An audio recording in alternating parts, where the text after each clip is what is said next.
আমি শিলচৰত শ্বুটিং কৰিলোঁ কালি। এতিয়া আৰম্ভ কৰিম শিলচৰৰ পৰা গুৱাহাটী। এইকেইজন আমাৰ মেইন ড্ৰাইভাৰ, পাইলট দাসদা, অপুদা, লচ। মাজে মাজে আপোনালোকক গুৱাহাটীলৈ যোৱা মেঘালয়ৰ যি পৰিৱেশ সেইটো দেখুৱাই যাম।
অনুভৱ কেনেকুৱা হেৰিলা? অনুভৱ মানে গোটেই গানো বিষ হৈ গৈছে। এয়া মানুহ পৰি আছে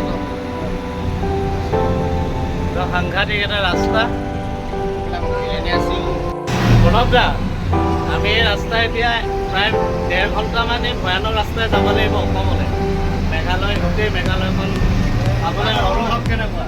অনুভৱ মানে কথাটো ক'বলৈ গ'লে, যদি আপুনি এঠাইলৈ ভাল ঠাইলৈ আহোঁ বুলি ভাবে তেনেহ'লে অলপতো কষ্ট কৰিবই লাগিব।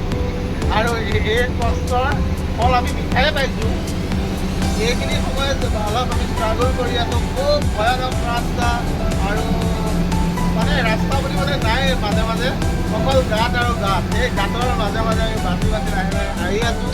আৰু এতিয়া আমি শিলচৰৰ পৰা আমি গুৱাহাটী অভিমুখী, আৰু মোটামুটি আমাক